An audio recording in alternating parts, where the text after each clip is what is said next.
冇分段嘅文章係咪好難睇呢？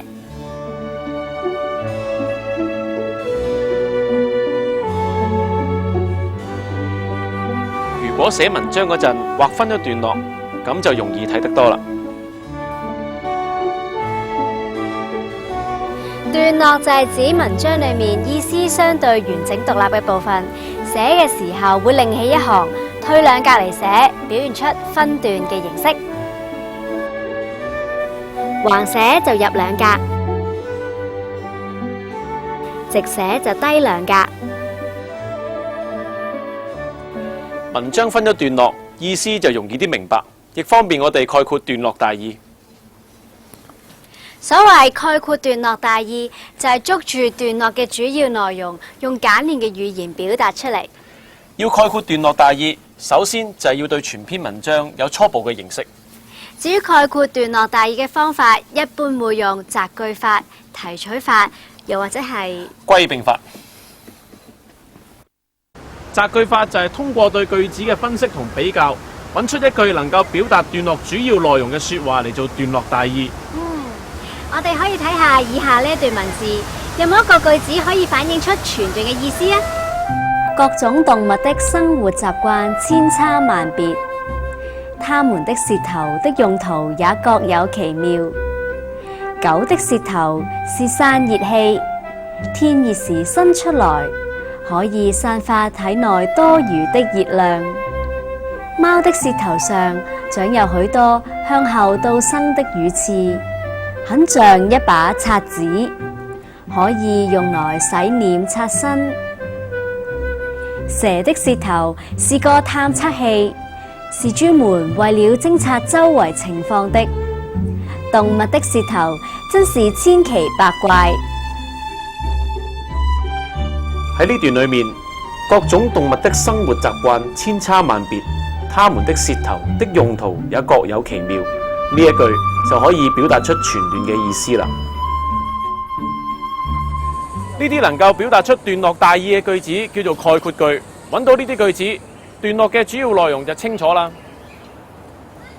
我哋揾到概括句之後，就可以喺句子嘅開頭加上說明、介紹、指出、記敘、敘述、描寫、描述、讚頌、鼓勵、總結等等詞語，令句子完整一啲。至於加上咩詞語，就要睇下文字嘅性質啦。好似頭先嗰段咁，係一段說明嘅文字，我哋就可以加上說明呢一個詞啦。說明各種動物的生活習慣千差萬別，它們的舌頭的用途也各有其妙。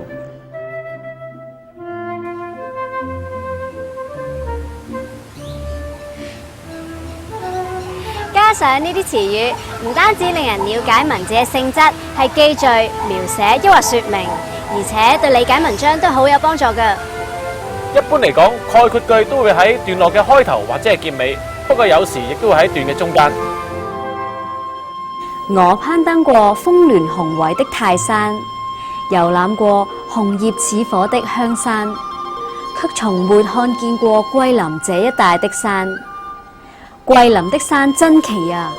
一座座拔地而起，各不相連，像老人，像巨匠，像駱駝，奇峰羅列，形態萬千。桂林的山真秀啊！像翠綠的屏障，像新生的竹筍，色彩明麗，倒影水中。桂林的山真險啊！危峰屹立，怪石嶙峋，好像一不小心就會栽下來。喺呢段裏面有3個句子，分別寫出咗桂林嘅山嘅特點。桂林的山真奇啊！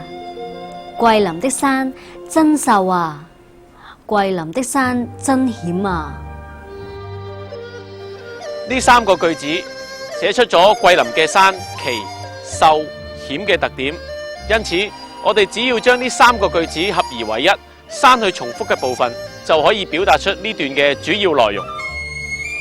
由於呢段係描寫桂林嘅山嘅特點，所以我哋就要加上描寫同特點呢2個詞，咁段落大意先至完成。